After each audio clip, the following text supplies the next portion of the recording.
Bonjour à toutes et à tous, c'est Paléo News, l'émission qui fait des news avec du vieux. Alors j'interromps la diffusion de Un jour un fossile pour vous parler de cette image. Cette image, c'est la reconstitution d'un singe du Miocène, d'un singe vieux de 12 millions d'années, et pas n'importe quel type de singe, puisque vous voyez à l'absence de queue qu'il s'agit d'un grand singe, donc c'est l'un de nos plus proches parents, et il s'agit de Danuvius, qui a été découvert en Bavière, qui date du Miocène. Et comme vous pouvez le voir, ce grand singe est reconstitué bipède. Donc ça y est, on aurait enfin retrouvé le plus ancien grand singe bipède et on aurait enfin démontré que ces grands singes étaient bipèdes bien avant l'origine de l'homme. Donc ça, c'est la grande annonce que vous pouvez voir passer en ce moment sur les réseaux sociaux, dans les médias. L'annonce de cette découverte, l'annonce de la découverte de Danuvius a été faite il y a seulement hier, le 6 novembre. Je poste cette vidéo le 7 novembre. Donc ça risque encore il y a encore des médias qui risquent d'en parler après que je poste cette vidéo. Et la raison pour laquelle je fais cette vidéo, c'est parce qu'il y a des commentaires à faire là-dessus. Parce que, mine de rien, si l'être humain était bipède, enfin si les grands singes étaient bipèdes avant même l'origine de l'homme, ça change pas mal de choses. Ça confirme ce qu'on appelle la théorie de la bipédie initiale. Donc la théorie de la bipédie initiale, là je vais vous parler de la vraie théorie de la bipédie initiale, pas de l'espèce de fantaisie où les grands singes étaient semi-aquatiques et ils flottaient grâce à leur gros cerveau. Pas cette théorie de la bipédie initiale là. Non, la vraie théorie de la bipédie initiale, celle qui a été développée, des tonnes et des tonnes de fois, mais disons que là où elle a connu un grand bond en avant, c'est avec la découverte d'Ardipithecus. Donc c'est la théorie qui dit qu'en gros l'ancêtre de l'être humain, des chimpanzés, voire même peut-être des gorilles, était déjà bipède. Voilà. Donc, et ça, c'est une théorie qui manquait de preuves, qui, pour ainsi dire, qui avait même aucune preuve, très peu de preuves.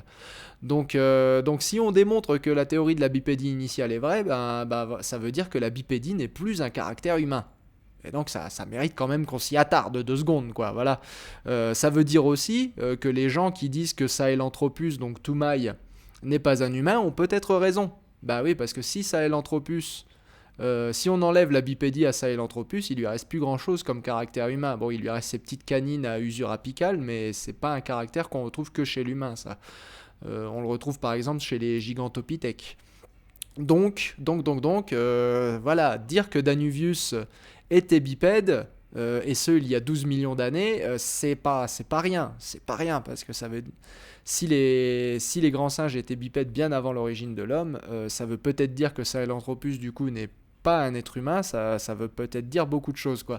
Donc il y a des grosses implications derrière cette découverte, et je voulais vous en parler de façon un petit peu critique aujourd'hui, parce que je viens de lire l'article, donc je suis en train de réagir à chaud, de toute façon ça peut être que à chaud, parce que regardez, ça c'est l'article.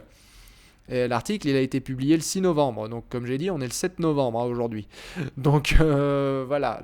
Alors que j'enregistre cette vidéo, on est le 7 novembre. Donc là, je suis chaud. Là. Je suis à chaud, je suis bouillant. Donc voilà. Après avoir lu cet article, déjà, il faut bien dire que j'ai des petites choses à en redire. Alors déjà, on va faire à propos des choses dont je n'ai rien à redire. Premièrement, la liste d'auteurs. La liste d'auteurs, je n'ai rien à en redire parce que je ne connais pas la plupart de ces gens. C'est une équipe fortement internationale, avec des gens qui viennent d'Australie, il y a des gens qui viennent d'Allemagne, il y a des gens qui viennent de Bulgarie, il y a des gens qui viennent d'Indianapolis aux États-Unis. La seule personne que je connais, c'est David Begun, enfin que je connais, dont j'ai déjà lu plusieurs articles, on va dire, c'est David Begun, donc qui vient d'Ontario, qui vient de Toronto, au Canada. Et donc David Begun, c'est un grand spécialiste des grands singes du Miocène. Or,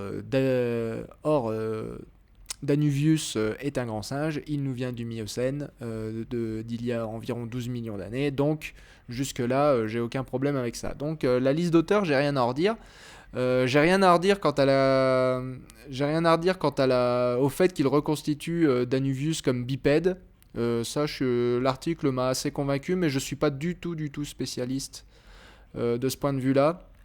Bon, voilà, je suis convaincu, mais je suis convaincu de façon très, très souple, puisque, comme j'ai dit, je suis pas du tout spécialiste de la question de la bipédie. Enfin, je suis pas du tout familier avec les caractères post-crâniens qu'ils décrivent dans cette étude. Mais bon, bah voilà, faut bien dire que quand on me montre ce fémur-là et qu'on me dit que c'est un fémur d'animal bipède, j'ai bien envie de le croire. La tête de fémur est bien ronde. Elle n'est pas ovale comme chez le chimpanzé ou chez le, je sais pas moi, chez un cercopithèque comme un babouin par exemple, hein. Je veux dire, c'est une tête de fémur qui est bien ronde. Elle est bien séparée du reste du corps du fémur. Il n'y a pas la grosse bosse là, elle n'est pas développée, ce qui fait qu'elle bute pas dans le bassin quand en posture bipède. Vous voyez que la tête de fémur est orientée bien vers le haut quand même et pas vers le côté. Donc on voit une articulation du bassin qui vient de par là, quoi, hein, qui vient du dessus sur cette photo. Donc a priori, j'ai envie de dire. Alors la tête de fémur est séparée, mais elle est robuste hein, aussi. Elle est séparée, mais elle est relativement courte. C'est surtout ça l'important au niveau de la tête de fémur. Elle est bien séparée du corps du fémur, mais elle est relativement mais ce cou, cette constriction est relativement courte et robuste. Donc ça c'est pareil, c'est normalement un bon indicateur de bipédie. Donc je remets pas en question vraiment le fait que Danuvius était bipède, voilà. Je remets pas en question l'autorité des gens qui ont publié cette étude. Donc voilà, ça c'est pour les choses que je ne questionne pas. Par contre, il y a quand même plusieurs choses qui m'ont choqué à la première lecture de cet article. Et alors le premier c'est ça. Vous avez certainement vu passer ça tout à l'heure quand j'ai scrollé vers le bas. Le matos, il est pas fifou, hein. Enfin, ils disent qu'ils ont quatre individus, dont un squelette quasiment complet.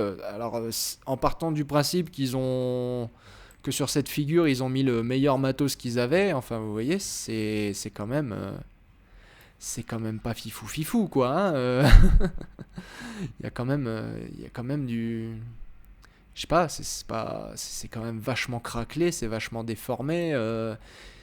Alors normalement ça c'est l'ulna si je ne me trompe pas, on va aller voir parce que j'ai pas envie de vous dire de bêtises. C'est quoi? Voilà. C'est l'ulna, voilà. Donc ça c'est un ulna et alors vous voyez que sur l'ulna il y a même une grosse pathologie là.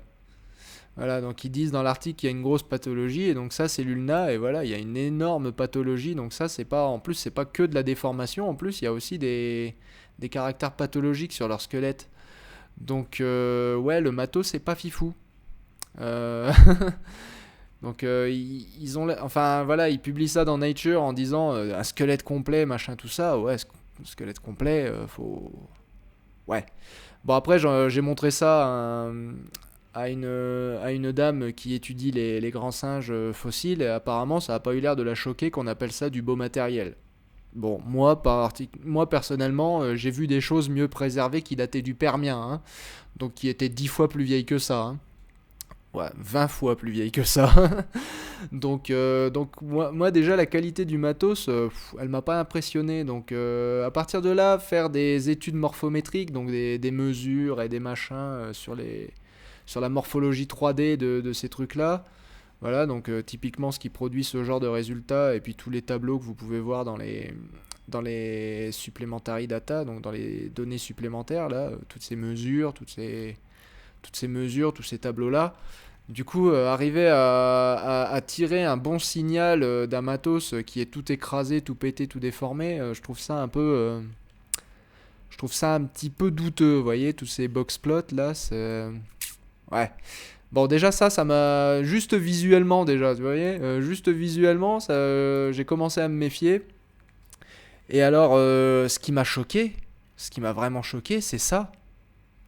C'est leur hypothèse d'avoir découvert, ils disent qu'ils ont découvert un nouveau type de posture chez les grands singes.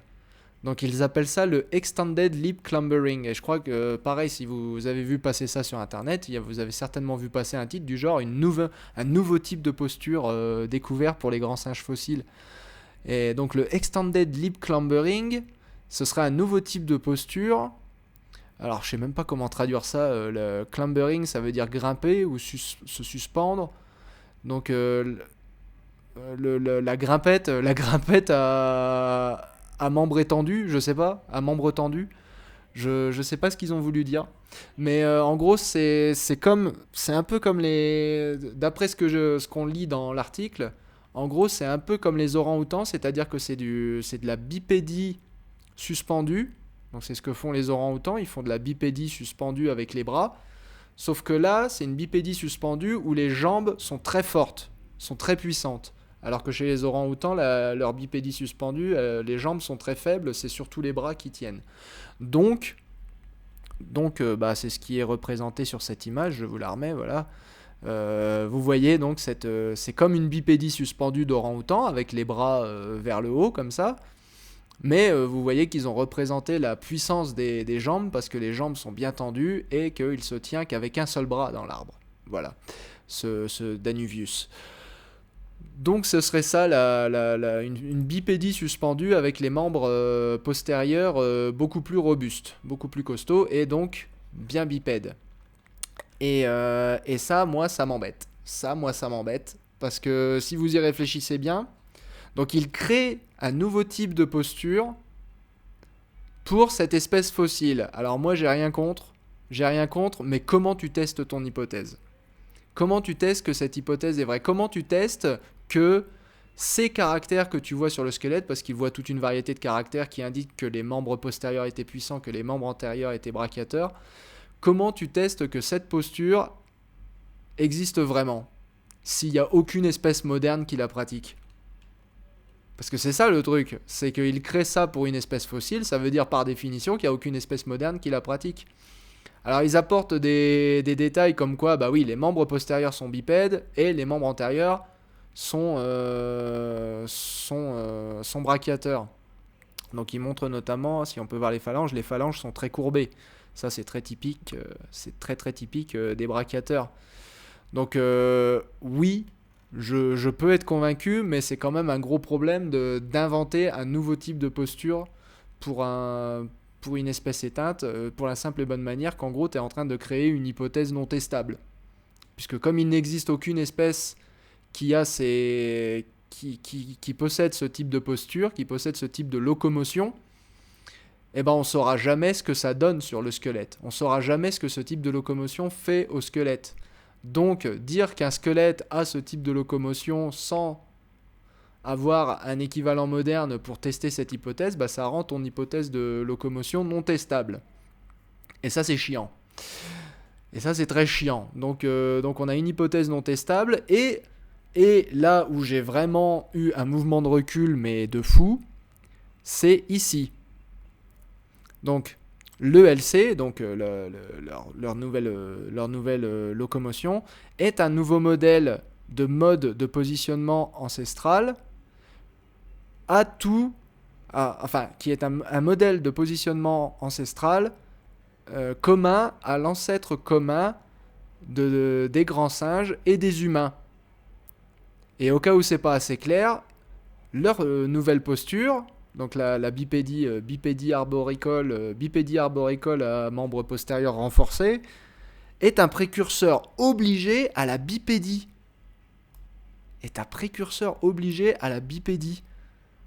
Je crois que je me suis trompé d'un petit erratum, mais ouais, c'est pas l'ancêtre obligé de la bipédie, c'est l'ancêtre de la bipédie obligée. Voilà, de l'ancêtre de la bipédie obligatoire, donc désolé. Et donc ça, c'est ce que vous avez dû lire dans les revues de presse. On a l'ancêtre de la bipédie, voilà, c'est ce que je vous expliquais au début. On a l'ancêtre de la bipédie, et cet ancêtre de la bipédie, c'est l'ELC. C'est la bipédie arboricole avec membres postérieurs renforcés. Donc je vais l'appeler ELC maintenant parce que je ne vais pas répéter ça à chaque fois. Voilà, l'ELC, ce serait l'ancêtre de la bipédie. Et eux, ils disent même pas ce serait, c'est l'ancêtre de la bipédie. L'ancêtre obligé de la bipédie. Bam. Drop ta bombe. Ils n'utilisent pas le conditionnel dans cette phrase. Donc j'ai quand même raison quand ils disent que c'est l'ancêtre de la bipédie. Ils n'utilisent pas du tout le conditionnel. Aucune prudence dans cette phrase. Alors, moi je veux bien, mais comment tu dis que c'est l'ancêtre obligé de la bipédie ? Qu'est-ce qui te fait dire que c'est l'ancêtre obligé de la bipédie? Ce serait effectivement un ancêtre idéal à la bipédie. Là, idéalement, c'est vrai qu'on partirait d'une bipédie arboricole avec les membres postérieurs faibles, on passe par une bipédie arboricole avec les membres postérieurs forts, et ensuite à une bipédie terrestre, bipédie terrestre obligatoire chez les grands singes. Mais voilà, donc ce serait un ancêtre idéal. Oui, mais où est la preuve de ça? Non, parce que jusqu'à preuve du contraire, Danuvius, et c'est ce qu'ils expliquent très bien dans cet article, hein, Danuvius, c'est le seul grand singe du Miocène à pratiquer cette bipédie arboricole. Hein, parce que jusqu'à présent, on avait des squelettes de Pierolapithecus, de Dryopithecus, d'Hispanopithecus, de Rudapithecus. Rudapithecus, on en a parlé il n'y a pas longtemps dans les Paléonews d'ailleurs. Voilà, ça ce sont les grands singes du Miocène supérieur pour lesquels on a des squelettes. Et ils sont tous suspenseurs. Donc ils se suspendent dans les arbres, comme les gibbons par exemple. Donc ils sont, comme ils disent, similaires aux grands singes modernes à des degrés variés. Voilà. Et après, si on remonte encore plus loin, on tombe sur Ecambo et Proconsul, et eux, c'est carrément des quadrupèdes palmigrades. Voilà. Donc Ecambo et les cercopithécoïdes, par exemple, ce sont des quadrupèdes palmigrades. Donc si on remonte encore plus loin dans le Miocène, on retombe sur des trucs qui marchent basiquement comme des babouins. Ça veut dire qu'ils marchent, ils se suspendent même pas aux arbres, ils marchent sur le plat des mains. Donc en gros, jusqu'à preuve du contraire et en se basant sur le registre fossile actuel, Danuvius, c'est un cas exceptionnel. C'est un cas isolé, c'est le seul à être comme ça. On a un autre bipède arboricole qui s'appelle Oreopithecus. Mais Oreopithecus, il est assez loin de la racine des grands singes. Et là j'en arrive au point qui me fait le plus tiquer dans cet article. Elle est où la phylogénie? Bah oui, là, on nomme une nouvelle espèce. Elle est où la phylogénie? Là, regardez, c'est le générique de fin, là. Allez, ça, c'est le générique de fin, là. Voilà, et puis après, vous avez les images. Voilà, et puis dans les images, vous pouvez regarder, il n'y a pas l'ombre d'une phylogénie. Voilà, il y a même de la paperasse à la fin. Il y a plus de paperasse à la fin que de phylogénie. Elle est où la phylogénie? Où est-ce qu'on nous dit que Danuvius, il est positionné à un endroit de la phylogénie où ça nous permet de dire ah bah ok, oui évidemment, là c'est ancestral cette posture. Parce que si Danuvius il est paumé au milieu de ces trucs-là, là, au milieu de Pierolapithecus, Dryopithecus, Hispanopithecus, c'est juste une exception au milieu de la règle qui est d'être comme les grands singes actuels. C'est-à-dire quadrupède suspenseur. Quadrupède suspenseur. Voilà. Donc elle est où la phylogénie?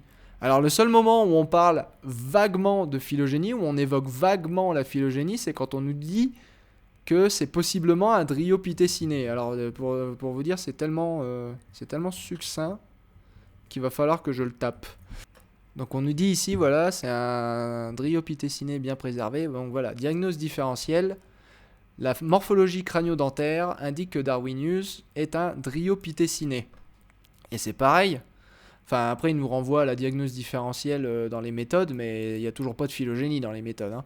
Donc, et arrivé là, c'est quand même à moi de venir vous montrer où se placent les Dryopitheciné dans la phylogénie. Je veux dire, c'est quand même à moi de faire l'effort de montrer aux gens, mais si, regardez, Dryopithecus, il est là. Dryopithecus, il est là, il est à la base, vous voyez, à la base de l'arbre, juste avant le gorille, l'humain, le chimpanzé. Ah oui, mais on dit pas que c'est un Dryopithecus, on dit que c'est un Dryopitheciné. Or, le problème des Dryopitheciné, regardez, c'est que quand on a que Dryopithecus, bon, on s'amuse. Mais quand on en a plein, on a une irrésolution. Regardez, Dryopithecus, Pierolapithecus, Uranopithecus, tous les trucs qui sont reliés les Dryopitheciné, en fait, c'est pas un clade, c'est pas un groupe monophylétique. On sait même pas si c'est un groupe monophylétique, les Dryopitheciné. Des fois, on va placer Grecopithecus plus près de Bah tenez, ouais, Grecopithecus par exemple, il y a des fois on voudrait bien le placer ici, là, à la base. Il y a des fois où c'est Oranopithecus qu'on a envie de placer ici à la base avec les gorilles. Il y a des fois où Pierolapithecus il finit plus bas. Il y a des fois où il y a. Puis là, il n'y a pas tous les Dryopithecinae, là, il y en a beaucoup plus que ça. Les Dryopithecinae, on sait même pas si c'est un groupe monophylétique. Et eux, ils nous balancent.